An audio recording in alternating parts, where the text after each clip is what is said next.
Are you betting on the World Series? Nope. So I thought about putting money in my William Hill account and doing some stupid prop bets. But then I realized, like, it's kind of just wasting my money. And also, I always think during the day, I should sign up for William Hill and get the sign-up bonus and play. And then at night, when I can actually do it, I forget about it. And I feel like if I'm forgetting about it all the time, it's probably a pretty good sign I don't need it in my life.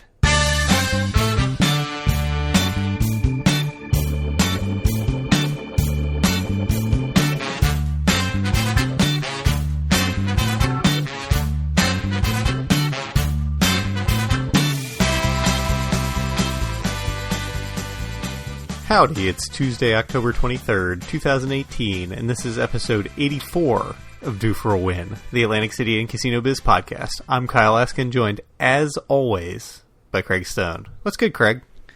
Feeling good, ready to talk about my very short Atlantic City trip. 24 hours. That's what the people demand.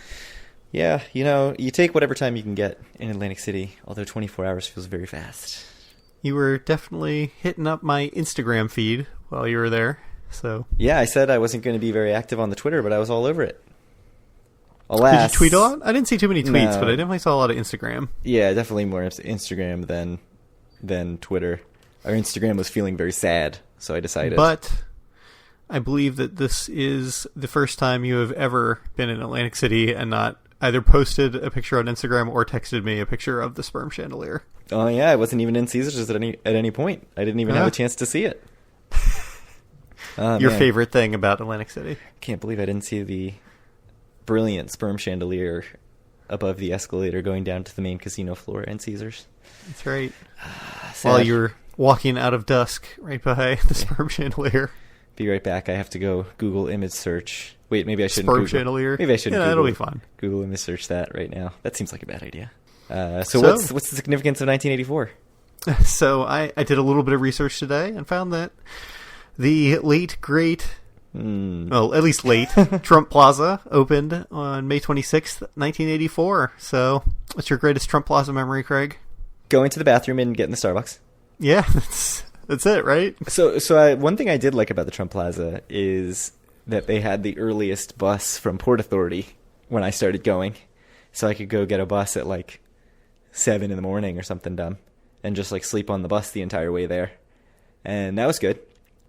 I remember the first time I went through the Trump Plaza with all the gold in the mirrors and everything and thinking like, this is pretty nice. Which, by that time already, it was like way past its prime. Yeah. And really in its pretty heavy downfall. And then, going closer to it closing, it's like, why did I ever think that this was nice? Like, I don't understand. I remember, like, taking a bus out of there and, like, walking through to go to the bus. And there were just, like, people randomly sitting in the on the floor, in the casino floor against walls, like, with backpacks and stuff. And, like, nobody actually gambling, but just sort of loiterers hanging around. And that was pretty weird. That's not a good sign for a casino. Yeah, I always kind of thought of Trump Plaza as the not nice Taj, which is saying something. Because the styles were very similar. I mean, clearly opened by the same man, but... lots of mirrors. Just mirrors everywhere. And chandeliers. Yeah, lots of Those chandeliers. are the two things. Yeah. But Trump Plaza was very 80s. Like, very... what 1984 thought was classy. It aged very poorly, I'll say. Right? Like, perennial due for a win favorite. The Atlantic Club. That was also very 80s, I think, but it aged much better. Yeah, the inside especially looked very nice. Right. You could like tell it was nice at one point. All marble and like pretty airy. It aged much better than like gaudy gold and mirrors. Yeah. Although, I mean, even Bally's, like the main Bally's Tower, has aged similarly poorly. Also very mirror brass. The pink on the outside, where like when they have to replace a window, I guess they just don't have those pink windows, so like eventually it will look like a checkerboard of some sort. It's like stepping into a time warp when you get out of an elevator in the Bally's Tower. Yeah, it's not great. That tower opened in 1990. That's the craziest thing. Right. Some of the things that definitely have not... Some things have aged not as well as you would expect in Atlantic City. Probably like some people in Atlantic City. Just... You get a lot of mileage and don't age as gracefully as you otherwise could. Yeah. Not doing the maintenance that you need to be doing. Yeah. Yeah, the smoky interior and the salt air, harsh on both buildings and people. It's poetic and deep, like the lyrics of a Bruce Springsteen song. So, speaking of casinos that are or were at one time owned by the President of the United States, the other thing that happened in 1984 is the Playboy Club made the first of many name changes and became the Atlantis, which I don't know a lot about the Atlantis. I think it was on the Atlantis for a year before. No, it was a while, I think. Playboy Club 1981 to 84, Atlantis 84 to 89, Trump Regency 89 to 96, and Trump's World Fair 96 to 99. So Atlantis for longer than it was the Playboy Club. Yeah, Atlantis for longer than it was anything except the Trump Regency. Yeah, the crazy thing about that whole structure is that it was only open for 17 years. 18 and a half years, which is crazy. You know, you put up a giant building. Yeah. And it's supposed to be a fancy casino, iconic, kind of shaped like a penis. Are you looking at the Atlantis picture in Wikipedia right now? Yeah, it's like an 8-bit dong.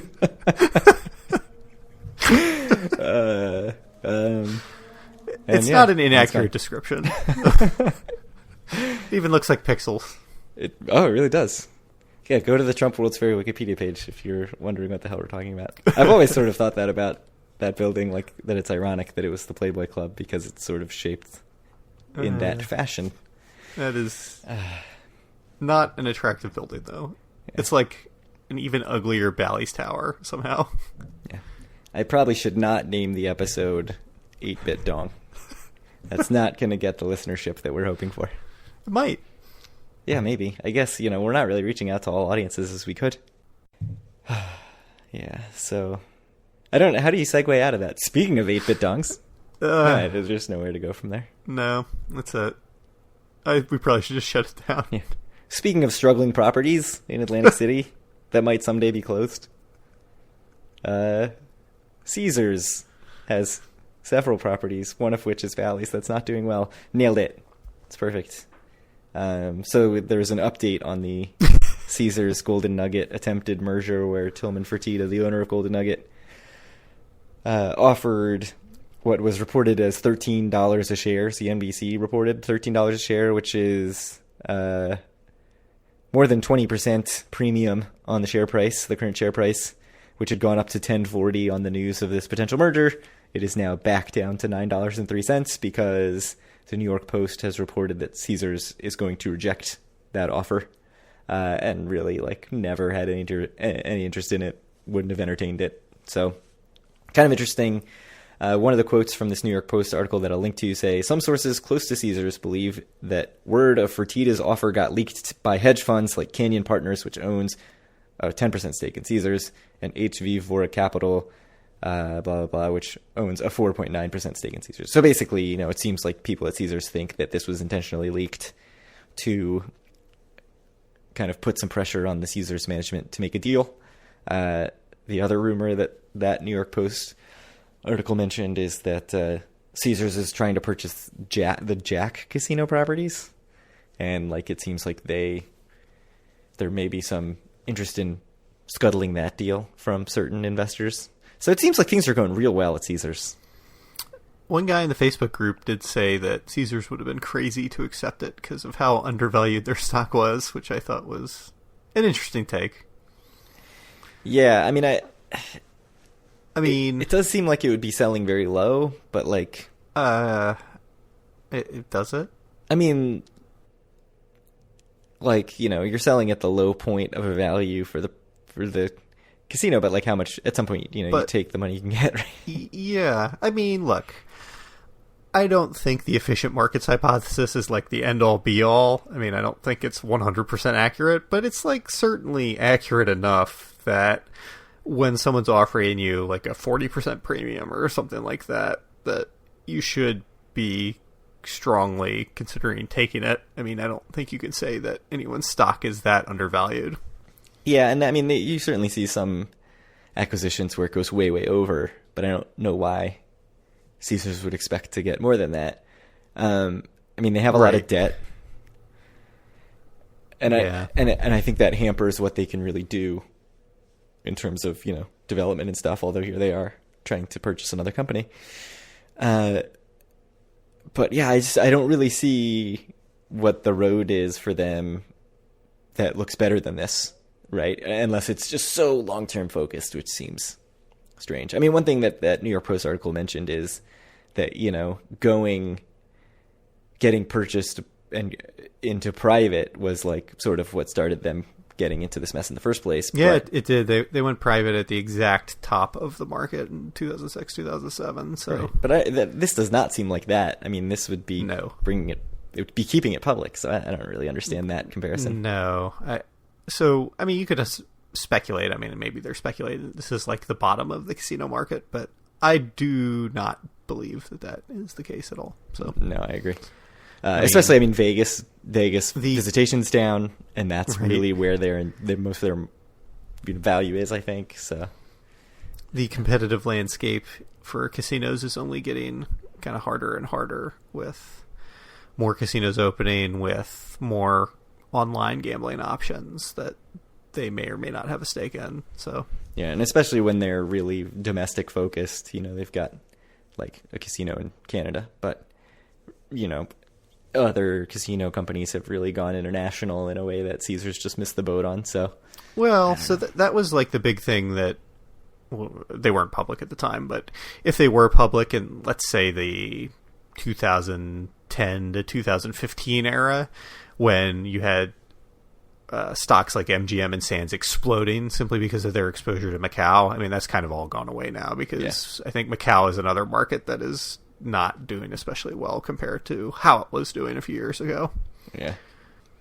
I mean, I think that Vegas and Macau kind of serve different markets, that Macau is more of a wealth transfer market as compared to Vegas, which is a gambling entertainment market, but it's probably a story for another podcast.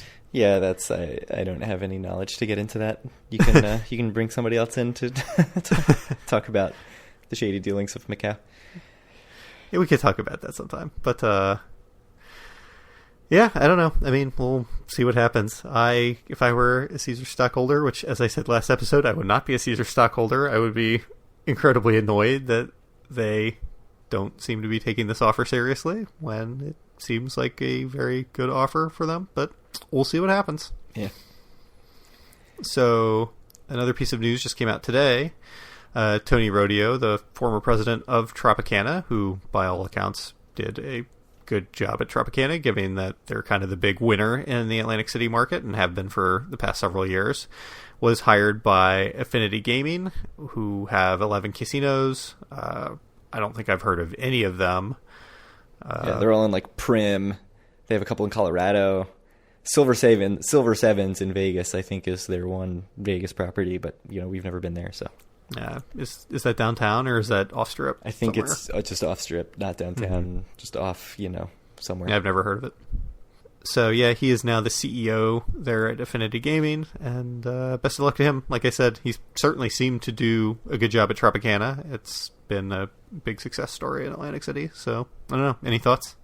I mean, Hard Rock got Joe Lupo. Clearly, Ocean should have swooped in and hired this guy. Yeah, I mean, honestly, it probably would have been a pretty decent idea. Yeah, I mean, it seems like they did a very good job Tropicana under him, but off he goes to Nevada or Vegas or wherever this place is based to do this. But it'll be interesting to see what happens with El Dorado. I mean, I guess that means they're bringing in their own management. So hopefully we don't see major changes that take them from on a very good track to into the dumpster, which would be bad. Speaking of the dumpster, you want to talk about the next story, because this is the first I've seen of this. Yeah, this just came out. Press of Atlantic City article. I just got a notification that they presented to the CRDA Land Use Department on the 18th, which I guess was Thursday of last week, a plan to convert 264 of the units in the Showboat to apartments. So instead of probably unused rooms, right, hotel rooms, it's this tower that's out, the back tower that's out on Pacific Avenue. So they would be converted into apartments. And the term they used in both the headline and in the article is like market rate apartments, which, I guess that just means not luxury apartments. I don't really understand. But this will go in front of the CRDA for preliminary approval at their meeting on November 20th. So we'll hear more about it in about a month. But I don't know. Do you have any thoughts about sort of this diversification, if you will, of what Showboat has? I mean, I don't think it seems great for the future of the Showboat. Having these as apartments, it kind of precludes a lot of the big ticket stuff they could do with that space, because if they were actually going to do something interesting with the Showboat space, having those as apartments instead of keeping them as something that's more flexible and can be converted into hotel rooms in case of a large success, it would seem to be a bad idea. I mean, I think this portends poorly for the future of the Showboat. Well, for a future where, right, we care about it. Yeah, where do we actually care about it? Which we're doing relevant things for the tourism industry in Atlantic City. Yeah. I mean, it definitely does not seem like we're going to have much interest in whatever the plan is at Showboat. I mean, there was a little while where Vegas was building these giant towers, right? And they were like, this is going to be 40% condos and 60% hotel or whatever. And then, and then they forgot to get them checked against the earthquake codes, and then they never opened. Oh yeah, whatever, Harmon Tower, sure. But then other ones, even like was like as the market bottomed out, the housing market bottomed out, and it's like, oh, there's actually no interest in buying any of these condos. So I mean, this obviously is not that, because it's not some new gleaming tower. But I don't know. I mean, it probably doesn't really affect much, in that I don't think much was going to happen anyway. But you're right. It's a little bit, probably a sign of where they're going, and that where they're going is not something we're going to be terribly excited about. No, especially, like, there's ways that I could be interested. Like, let's say in some alternate universe, they're building the second tower of Revel, or right. Ocean. Yes. Okay. That was going to be my next they're question. like, hey, this is going to be condos with maybe, like, some high rent apartments. Then, like, I'd be like, all right, that's cool. Like, that's not a bad sign. But, like, with the shape the Showboat's in, and them just being like, these are apartments now. Like, it just seems like they don't really see much of a future for the property. Yeah, so that was actually what I was going to ask, is like, if this was Ocean, and they were saying basically this similar, like, we're going to convert some portion of the property or build that second tower and sell it as high-end luxury condos, would you be more bullish about that than about this? And obviously you answered the question. Yes. I mean, it'd be totally different. It's a totally different thing. Yeah, the problem with the Showboat is just the state that I'm sure the rooms are in. It's just not... I just don't think they see much of a future in the property. Yeah, I mean, I don't know what kind of capacity, like what percentage of capacity they reach for big weekends. I mean, they're talking about, I think, for hoping that this would be done by next summer, which seems crazy fast. But do you think that tower's even in use? We don't. Obviously, we're not staying there. We don't know, but it's possible that those rooms have been. I doubt it. They may have been empty since it closed. Right. So maybe they're just trying to figure out some way to do this. But yeah, I don't know. Seems a little weird.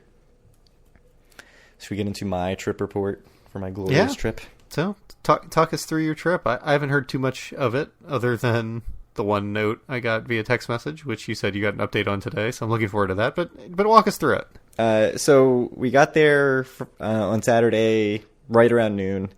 So it was pretty much a 25-hour trip, 25 hours in Atlantic City, which, we got in what we wanted to do, which was mostly, relaxing and eating a lot of food and drinking some cocktails. But it was a pretty tight turnaround. So first of all, that Saturday, the 20th, Caesars, Bally's, and Harrah's all said they were booked. Hard Rock said they were fully booked. So it seemed like it was going to be a big crowd. I couldn't really figure out why. I mean, the marathon was that weekend, which certainly drew some people, but it's not like I saw a ton of people there in running stuff for the 5K and the 10K, which I think was that Saturday.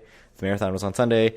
Kid Rock was supposed to play that Saturday and then canceled at like 4 in the afternoon on the day of that show. So there were definitely a lot of disappointed people at the Hard Rock who were clearly there to see Kid Rock. I talked to some people who said they drove in to see Kid Rock and like tickets got refunded, but the rooms were not going to be refunded. So they just figured, what the hell, let's come and stay in the room. So I mean, it was very crowded, which is cool to see. Certainly Hard Rock crowded for Ocean. A decent amount of people at Ocean. Certainly good foot traffic.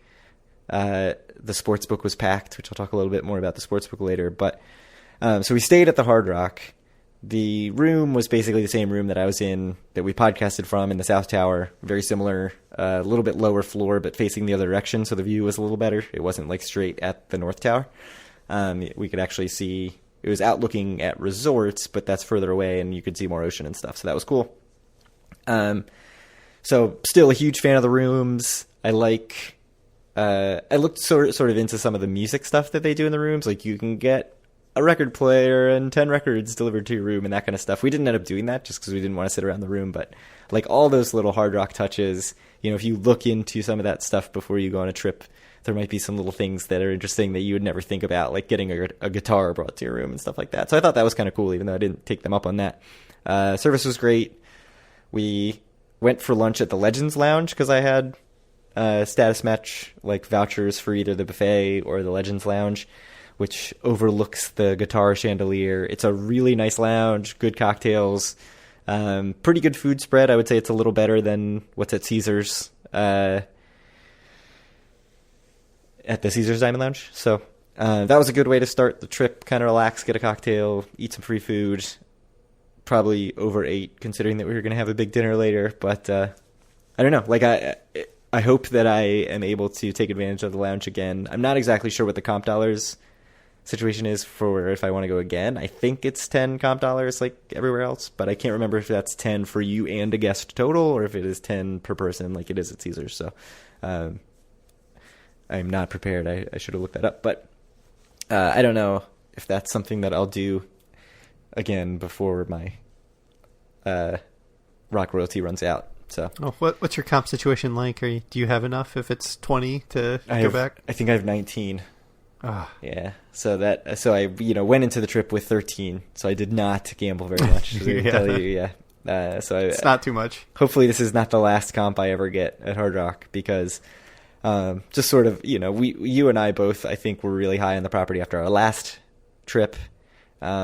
And I still just really loved it. Like just spending more time there, wandering around with my wife, looking at the rock memorabilia, going to the Legends Lounge. We sort of like looking at all the restaurants and stuff that they have. We talked about the lack of variety at Ocean.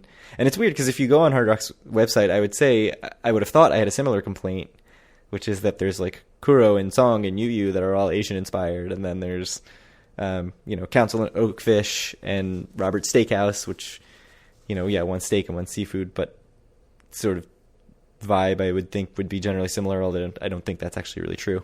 And then there's like Hard Rock Cafe and Sugar Factory, which are kind of the same like colorful upbeat vibe. But I don't know, with all the stuff that they added upstairs, with sort of like the grab and go stuff near White House, and then you just walk around the casino and you see all these different things. It doesn't feel as samey as Ocean does, so I thought that was cool.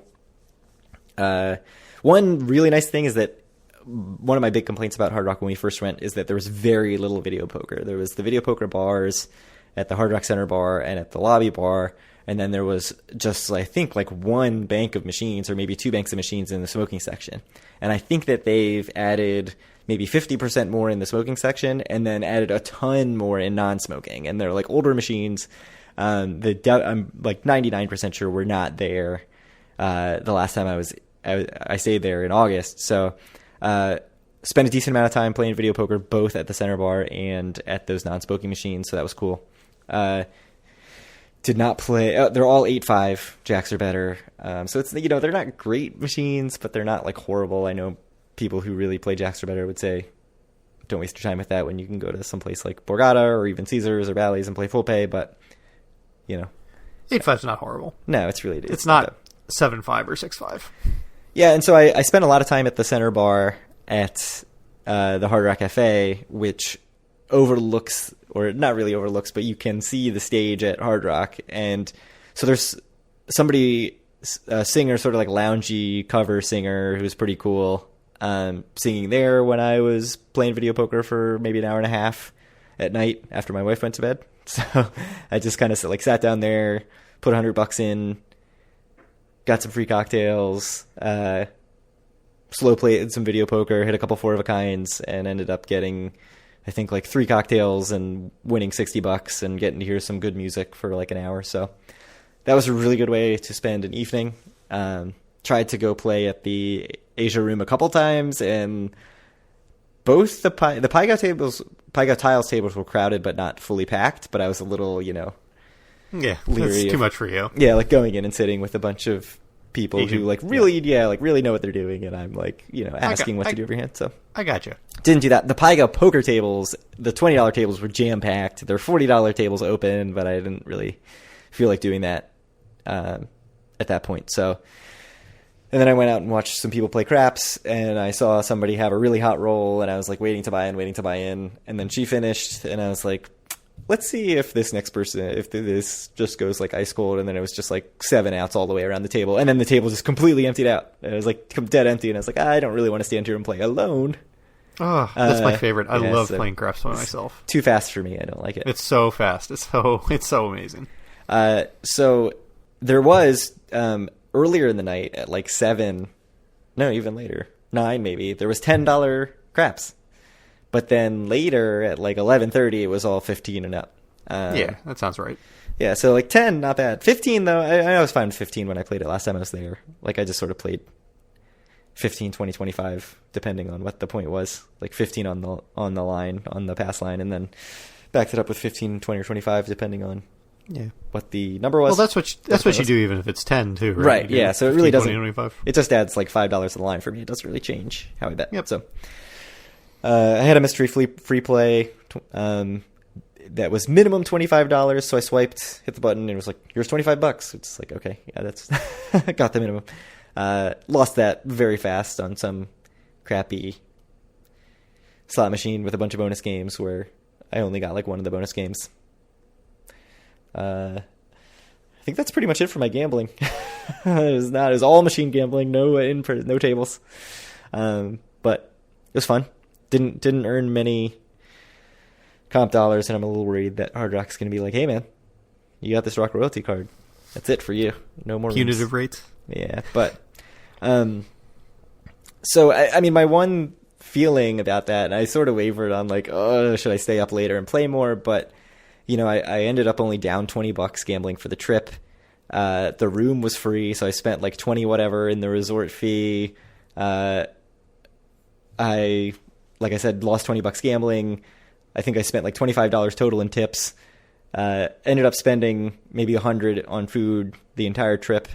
Bought a gift for my daughter, and plus a full tank of gas, which is actually more than we needed to get there and back. My total cost, like that I spent the entire trip, was $225. So, being worried about like, oh, I'm using this thing and I'm not getting my future comps. Like at some point, I got a bunch of value in this trip, right? And that's all just like found money, basically. Like that's a win that you just like take your win, and if you lose some comps in the future, like I'm not too worried about that, although maybe I'll be singing a different tune when I start getting my punitive rates.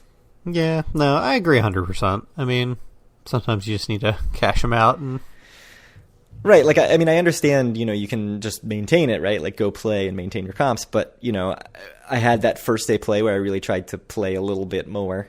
Try at least, it was really more like extending the amount of play, and then like you and my brother played on my card for a little bit. And like, if you're not going to take this win, and if you're going to go every time and feel obligated to sort of like match that play, like that's exactly what they want you to do. Right. So at some point, you should take the value. Like, what are you playing for if you're not going to take that value? And the real value for me is that trip, with my wife, where we're basically just not paying for anything. Yeah. So, hopefully this isn't our last trip for a really long time, but... Yeah, I agree with you 100%. I mean, you stress over this comp stuff more than I do, I think. That's true. Probably because I get less comps. Yeah. But, I mean, this was the way I used to do it at Caesars, right? Is I would take this and spend the year building my comps back up. Building back up to get comp again, and then... Yeah. So we'll see if that works here. Any questions about Hard Rock before I move on to other places? No. So you really enjoyed it again? No change in your opinion of the property? I would say the more time I spend there, the more I like it. I just really think they knocked it out of the park. Just walking around, looking around at everything, you just notice the little details every time you're there that you didn't notice before. All the memorabilia is great. The little touches on things that they updated, like that guitar chandelier and the video wall around that escalator and everything. Just sitting at that Legends Lounge, taking it all in, was all really cool. So, I'm a big fan of Hard Rock, and I said they could count on $50 for their October revenue. They only got 20. So, I don't know. We'll know that if they're really hurting for October, we'll know that's why. I just didn't lose enough. Yeah. So they're counting on more from you? Yes, they were. They were foolishly counting on more from me. Yes. We did walk through Ocean. After doing our What Should Ocean Change, I really was sort of looking around it with this critical eye. Seeing the finished sportsbook, though, I mean, that place is incredible. We saw it when there was a temporary curtains up as they were putting up big screens. They had the counter where you place your bets is in a totally different spot now. It's completely rearranged. Just seeing it when it was under construction, I wouldn't have even imagined that the finished product was possible from there. And it was amazing. I mean, it looked as good as any book I've ever been in. And I haven't been in Legacy Stadium or whatever in Vegas. It's supposed to be awesome. But no, it's a great book. It's very crowded for college football Saturday, so that was a good sign. All the chairs were full pretty much, and then there were even people standing around. They added a big video scoreboard ticker all around the bar there, so that was kind of cool to see. But then, we walked around. I think we only spent about an hour wandering around. The casino floor I just find so confusing. Just it feels very easy to feel like you're on the opposite side. At one point I was looking for Topgolf and I was like, well, it should be over here. And then I looked on the map and it was diagonally opposite from where I was. So I think it's very easy to get turned around just because, I don't know. I mean, part of it's that I haven't spent a ton of time. You just haven't spent enough time there, I think. I don't think it's that confusing. You just probably need to spend more time. But the bigger thing is, and thinking about what Jamar had said about that dead retail area, the shape of it is not a big square, right? It's sort of an oval, but it's also got these weird little legs offshooting of it. And so one of the legs on one side is some of the restaurants, over by Pit Boss and stuff, where American Cut is. And then there's another leg that goes back to Topgolf. And then offshooting from that is the retail area. And yeah, if you go back into that retail area, it's completely dead. Just a ton of empty storefronts with whatever wraps on them, or I don't know if they're even wraps. It's just something up in the windows to look sort of artsy, so that it doesn't look quite so dead. But it's totally empty back there. And then you get to whatever few stores there are, which is a long walk to get to them. It really feels like you have to be really going out of your way to even find it, unless you're coming in from the parking garage, in which case you might end up right there.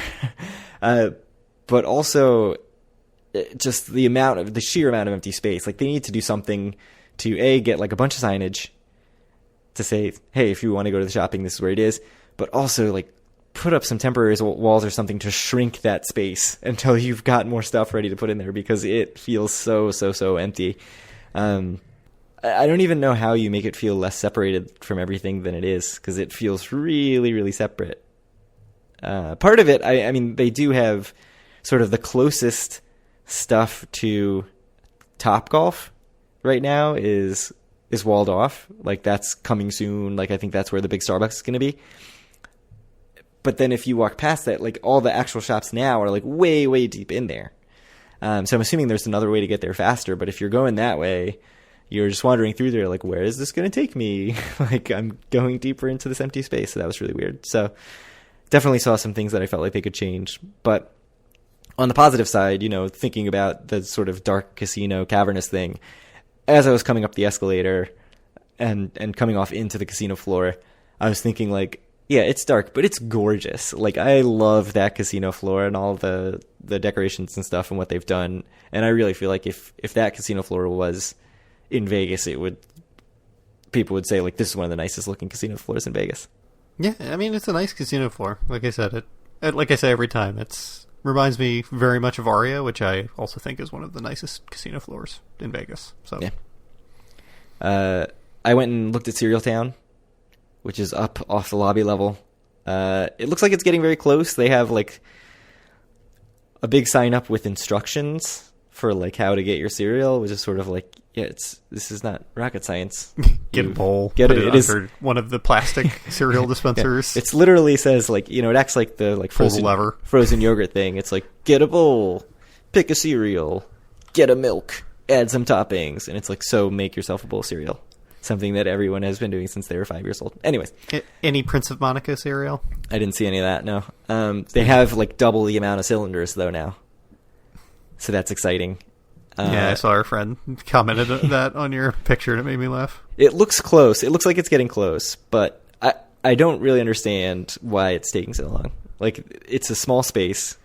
Nothing in there. I mean, maybe they got furniture, like, custom made, which is possible. It's pretty unique furniture. It's like bright pink and it's got these crazy milk accents and stuff, but I don't know, like, fill up those cylinders and let's get some cereal. Let's go. Wahlburgers also seems like it's maybe getting close. People working on it. Oh, there's another thing going that's like, looks like it's going to be definitely an arcade, but it looks pretty crazy. Like there might also be some sort of like kids tumbling area, like that stuff. Yeah, next to Cereal Town. Yeah, so I saw that one when we were there. Yeah, it seems like they're going a little bit kid focused, and I don't think that's necessarily a bad idea. Like, there were kids in the pool. We walked around the pool area. We sat outside in the outdoor area, just like sat on the rocking chairs outside, which was pretty awesome because it was a nice day. Like, that I think is one of the best features in AC as far as just like a free way to spend 20 minutes and sit there and just soak in the awesome view and everything. So definitely worth doing up on that lobby level out on the whatever patio area. So that was cool. But, you know, we didn't really, you know, we were there for maybe an hour, 15 minutes, less than an hour and a half, and we didn't really feel like we needed to stay and do anything else. And that's a real problem for Ocean. Like, there was nothing there to be like, oh, we should really check out this and do this. And part of that's that we wanted to do our gambling at Hard Rock. But yeah, it really didn't feel like, you know, there wasn't enough shopping to keep us occupied for more than 20 minutes. And I don't know. But what has enough shopping to keep you occupied for more than 20 minutes other than maybe Tropicana? Yeah, the Quarter Trop. I mean, Hard Rock has all the memorabilia and stuff to look at. So it's even if it's not shopping, there's like stuff to wander around. Borgata has like some shopping. But yeah, I would say for the most part, you're right. There's not really any place that's like... It's not Las Vegas. Yeah, but, well, except that the amount of space that Ocean has, it could be, right? Like, it has a ton of shops. I mean, the playground also has a ton of shops and also doesn't have enough to keep you occupied for more than 20 minutes. Unless you're going to spend more than 20 minutes in the It's Sugar. So, that was my Ocean trip, very brief. And other than that, it was pretty much just eating dinner and eating breakfast, and that was it. Slept in, which was great, without the kids. Cool. Well, so run through your dinner. That's the thing I've been waiting for, because I don't know the outcome of everything that went down. So I'll start with just the review. We went to Guy Fieri's Chop House in Bally's. I thought my steak, I got a Java rubbed rib chop with mole butter. It was very, very good. So I'll give Guy credit where credit's due. Like, it was a very good steak. And, like, the first bite I had, I was like, oh, okay, it's like definitely Guy's version of a steak. It's a bunch of, you know, it's like a ancho chili rub, like Java rub and mole butter, and it's like a lot of flavor, and it sort of felt like it overpowered the steak. But then, you know, as I ate more of it, I didn't really feel that way. Like, you could definitely tell that it was a really well cooked, like, tender steak. So I was like, I kept saying, like, this is actually a really good steak to my wife. And she was like, yes, so, but I don't know. Maybe I just had too low expectations for Kai. I don't know. And then my wife got pan-seared scallops with seafood risotto, which was also very good. We didn't have many drinks. Like, I just had one beer. So the total on the bill ended up being like $100.60 or something. Mm-hmm. Which would have been good. Which would have been perfect for for celebration dinner there. So I sort of was thinking, like, wow, this is a great value. Except, like, my steak was $50 alone, and my wife's entree was like $35, which is like that's steakhouse prices. It's not so crazy, right?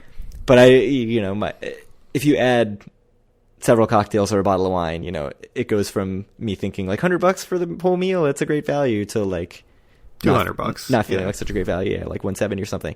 They do have a $39 3-course menu that, like, the options aren't so exciting, but it definitely. No. That, I think, seems like a better value, because you can get, like, prime rib and some sort of appetizer and a small dessert. But whenever they have these, like, menus like that, or like restaurant week menus, I'm always underwhelmed, like, regardless of what the restaurant is. Stick to the main menu, Craig. Yeah, we were talking to a couple of people in line, and they said that was, like, what they swear by. That's, like, really what keeps them coming back, which is, like, that's fine. I mean, I totally understand that if you're talking about, like, $39 and you get sort of, like, a smaller cut of meat and an appetizer and a dessert for, like, $10 less than just the slab of meat would be, which is, like, yeah, that's fine. So I would go back, actually, to Guys, I have to say. I'd try it again. Except that I'm now currently in some state of annoyance at Bally's and Total Rewards, because as I said, I was going to use my Diamond Celebration dinner. So, last year I printed out a voucher, and that's sort of the way it's always been. So I went to the Total Rewards kiosk to print out a voucher, and there was just, like, nothing there about vouchers of any kind. It just said, like, do you want to check your comp amount? And so there was a woman standing there at the kiosks who actually had the papers in her hand with all the places you can use your celebration dinner. And so I was like, hey, how do I get my celebration dinner coupon? And she was like, oh, it's just preloaded on your card now. Like, they changed that, so you don't have to print out a coupon. It's just loaded on your card. You go to the restaurant, and when you go to pay, you give them the card, and you get your and they just take $100 off the bill. And so I was like, okay, cool, but is there any way to, like, confirm that I definitely have it on my card? Right? Because I didn't want to go and end up being screwed, and especially since I have an upgraded status, and then it got, like, downgraded and re-upgraded. I was like, I don't necessarily trust that this was totally seamless, but we'll see. So I went and waited in line at the kiosk in the gold line. I don't know why I didn't think to go to the diamond line, but I stood there with everybody else like an idiot. Got to the front of the line and was like, hey, I used my 2017 Diamond Celebration dinner in January, but I just wanted to look up, but I haven't used one since. I just wanted to look up and see if there's any way to, like, confirm that I have it on the card. And the woman was just like, have you used your celebration dinner yet this year? And I was like, no. And she's like, then it's on the card. And I was like, okay, fine. So then I, like, left and was like, okay, it'll be on the card. Like, I'm diamond without a doubt. Like, there's no denying that I have a diamond status, and there should be no question that I have not used the diamond status this year, like the diamond celebration dinner this year. So I went and ordered. We went and ate. Got the bill. I was like, perfect. This is going to be like $1 plus tip. In case it's not obvious, tip on the total amount, people. Tip on the dollar. Yeah, tip on the dollar. 20-cent tip. So I was feeling very generous and left a quarter. So I go to pay, give him the diamond card, and I say, hey, I've got the diamond celebration dinner. I had actually mentioned it earlier, and he was like, yeah, just give it to me at the end.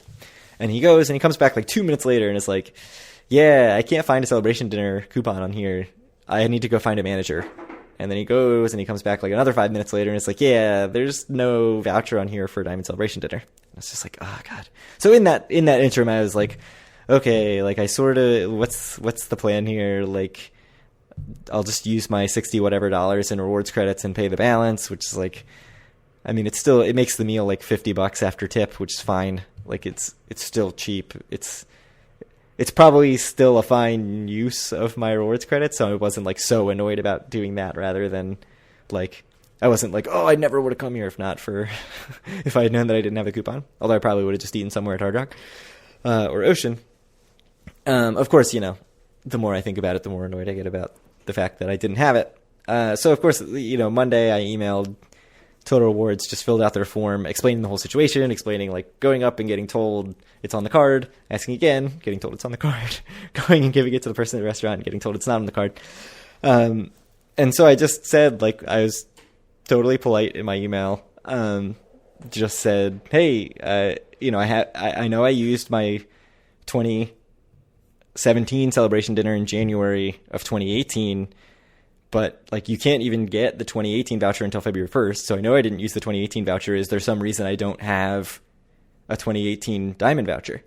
And so I got the response this afternoon that said that one of your friends emailed them and is like, don't let this guy have this Diamond Celebration dinner because I really want some Crafty Crab. Yeah. Crafty Crab not on the list, by the way. Neither is Dunkin' Donuts anymore. So much for my toasted coconut dreams. Yeah. So the response to my email basically explaining the whole situation, saying in my email that I know that I had used my 2017 celebration dinner in the 2017 period and had not used my 2018 celebration dinner, and asking why did I not have a 2018 celebration dinner. The response was, I've reviewed your Total Rewards account and can verify that you did earn a $100 Diamond Celebration dinner when you reached Diamond status in 2017. This offer was valid until January 31st, 2018, and this offer was redeemed in October of 2017, which is not right. But anyways. Oh, so you don't get 2 anymore? You only get it when you earn Diamond that year? Well, no, and then it says, I do not see a Diamond Celebration dinner offer in your account for 2018. Thank you for taking the time to contact us. Yeah, it definitely didn't used to be the case, because I earned Diamond once in my life, and I got 3 celebration dinners, I think. But this doesn't explain anything. This just recounts my email. Like this is reading my email back to me. So there's no answer of like why I didn't have it. It just says hey, I don't see. It literally says I do not see a Diamond Celebration dinner offer in your account for 2018. So there's no explanation in the account. It even says like you get a Diamond Celebration dinner if you as Diamond status, but that's not proof of anything. So I don't know. So I wrote back just saying like, yes, I know, but like, is there a reason I don't have one for 2018? And I'll be totally fine if they're like, look, you're on a bullshit upgraded status. You only get it once. You can't double dip on that. Like, fine, totally fine. But I would just like an actual answer, and I don't think I'm going to get it. I don't know. What do you think is going to be the outcome here? If you push hard enough, I think they'll put it on your thing or give you 10,000 reward credits or something, which would be $100. I'd be really surprised if they give me 10,000 reward credits. I think the most likely outcome, which is maybe only like 50%, is that they're just like, look, man, you didn't earn this shit in the first place. You don't get it. Which is like, fine. Fine if that's the answer, just tell me. Even though it's like, nowhere was there any indication that would be the case, so it would have been nice to know that before I went to dinner. I think the next most likely option is that they just put it back on my card, which gives me like 2.5 months to go use it, which I don't know if I'm going to get an opportunity to do that. And then I think the next option is I don't think 10,000 reward credits is happening. I don't think that's even on the table. Really? That's probably the easiest thing for them to do. I'd be shocked if they did that. I think it's more likely that they give some split the difference amount that's going to make me dissatisfied. Why would they do that? Why wouldn't they just it's probably one button for them. It's probably difficult for them to like put a Diamond Celebration dinner on your card, but it's probably super easy for them to give you 10,000 reward credits. Yeah, I don't know. I think that's the likely outcome. If you complain enough. Yeah. Maybe. If you just stop complaining when they give you some nonsense answer after like 2 tries, then you'll get nothing. But that's a good point. Yeah, I guess I have to figure out like how much I really want to push it. Do you want $100 in food? Yeah, it would be nice. But I also sort of have the feeling that like, God, Total Rewards, man, come on. Like I already felt like last time I was at Bally's, I was just like, I don't even want to be here. I just want to leave. I didn't really feel particularly different this time. I already am soured on Harrah's. I still like Caesars, but like, I don't know. Like, I'm so down on Total Rewards right now. You were on an anniversary trip with your wife. Right. You went to this place with the expectation that you were going to get your $100, Sure. diamond dinner. Mm-hmm. And it just, like, you had a bad outcome and it soured your mood on it. And, I don't know. The idea that you're going to get nothing or they're not going to make you whole, I mean, certainly it's possible, but it would be a ridiculous outcome. So, I mean, we talked about my Harrah's situation. Yeah, but okay. So I don't disagree with that, but I think that's kind of a different class of stuff, right? Right, for sure. For one thing, I think it's possible that because it was something gaming related in that instance, that there are specific rules that they, in theory, if they catch something like that they have to follow. Like, I don't know if that's actually true or not, but it's believable to me. Right. So that situation was, I lost a bet. They called it a push. And then they came down 15 or 20 minutes later and said, like, hey, you owe us $25. And then, they sent me a survey. I filled out the survey. I didn't even ask for a response. I was just like, hey, this is what happened. I was annoyed. And then somebody called me from Harrah's basically to be like, I mean, he used the words like, you've misconstrued the situation. And then, like, explained why I shouldn't be mad. And then gave me some sort of, like, next time you're at Harrah's, follow up with me and, maybe I'll give you a dinner credit or something. I was like, what? So, like, clearly there was sort of this, like, hey, we know you're annoyed. Let's try to make you not annoyed, but, like, not actually try to make you not annoyed. Like, not actually do anything about it. He gave you an in. Yeah. You're just a pushover. Yeah, that's probably true. So we'll see if I'm a pushover again.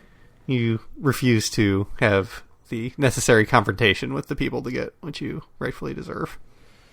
But I feel like I shouldn't have to, right? Like, I'm going there to give them my money and gamble. Why do I have to, like, fight for what is... Look, and I agree with you. For satisfaction.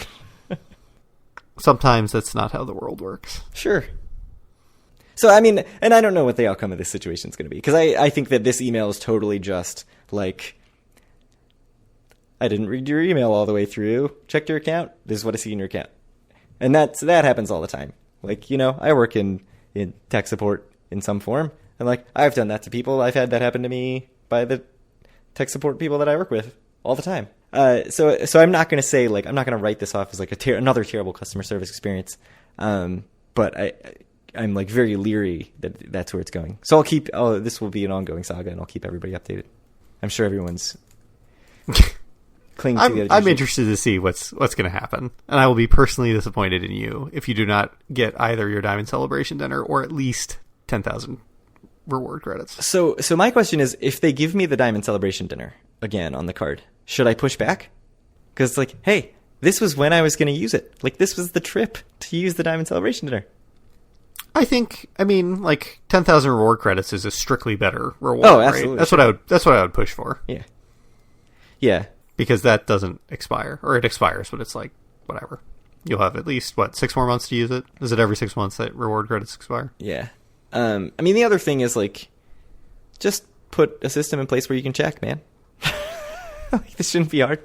Yeah, I've never seen it where they didn't have the diamonds. Like, even when I was just there a month ago, I feel like they had the kiosks to print out.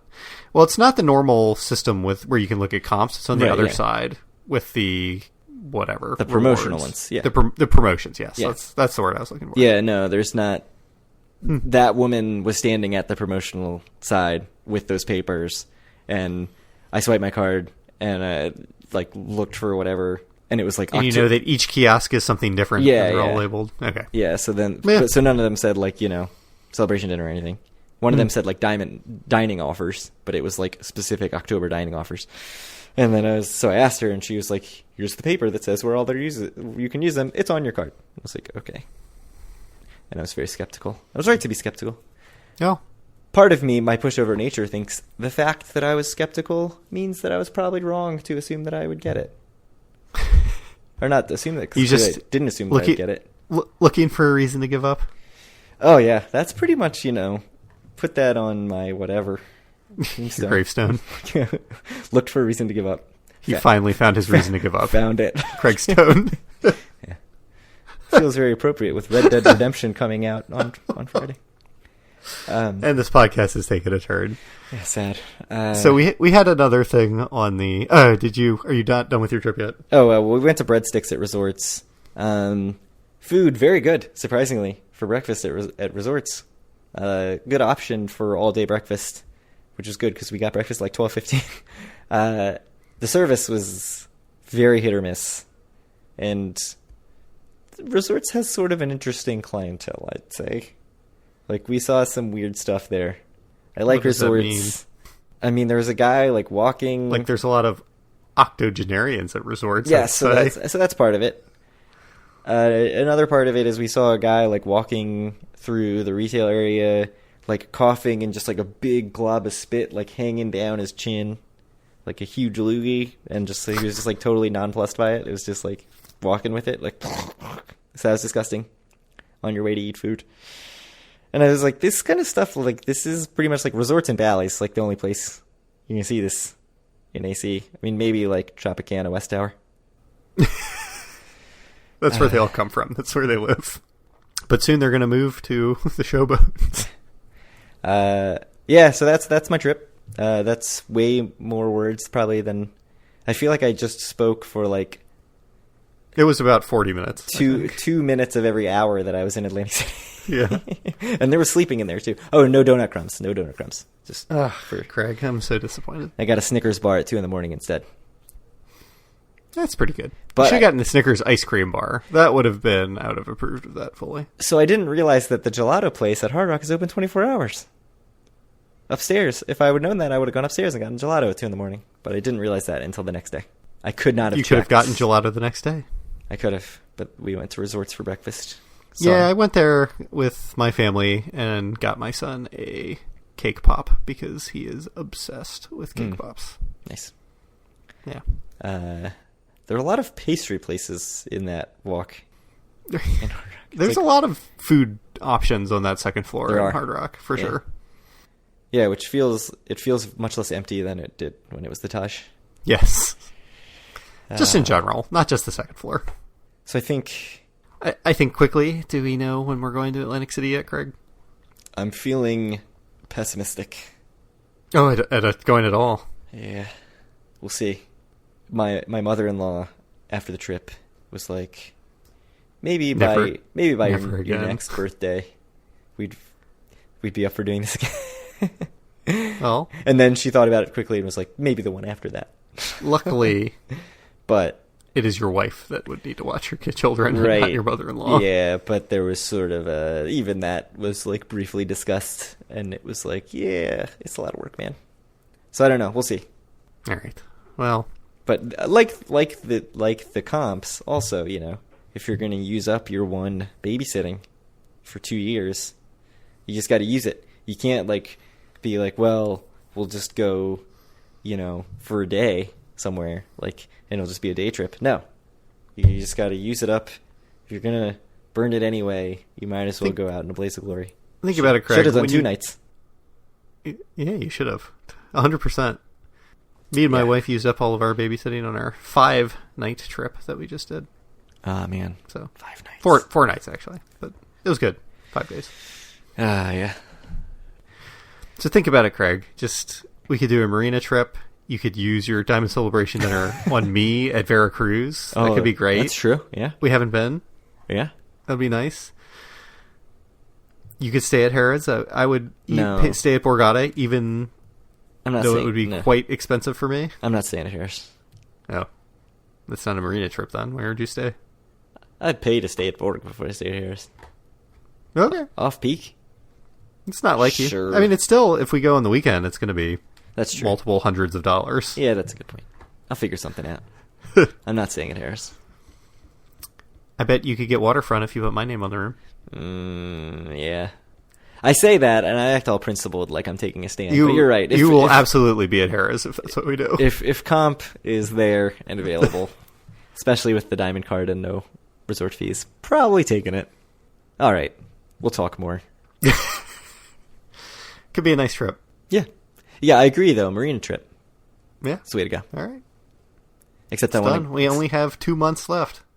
we have less than 2 months, really, because 2 months from now it will be Christmas. So Sure. it's got to happen before then. The problem with the Marina-only trip is, like, all I want to do is play Pai Gow in the Asia room and sit at the center bar at Hard Rock and play crappy 8-5 video poker and get incredibly fast drink service. They have, like, 5 bartenders working in that bar. It's crazy. You get very fast service there. Let's be real. The B Bar also has good service and 9-6 video poker, which seems strictly better than 8-5. That's a good point. That's a good point. I'll make do with 9-6 video poker. We can maybe go to the... I've never been to the Amphora Lounge either. That's true. I have not status matched up. I have a gold card. Yeah, I haven't status matched up yet. I should do that. I need to get on that. I don't know if I have 20 comp dollars, but I have a gold card. Yeah. Yes, I need to get on my status match game before my thing expires. Yeah, it's weak. You need to get your MGM gold.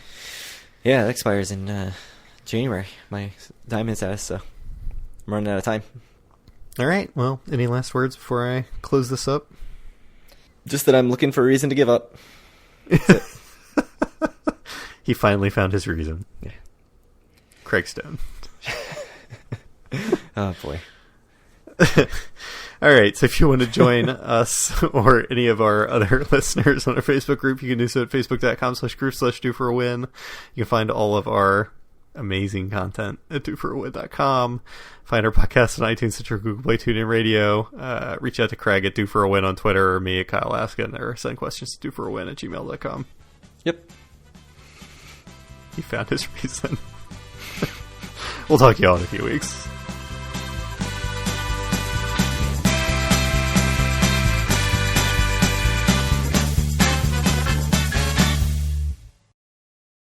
I think it was 20 minutes on Ocean alone. It was... yeah, that's what I would trim out. I was going to say that you were talking about Ocean longer than you were at Ocean. Were at Ocean, but I felt like that would be mean, so I didn't.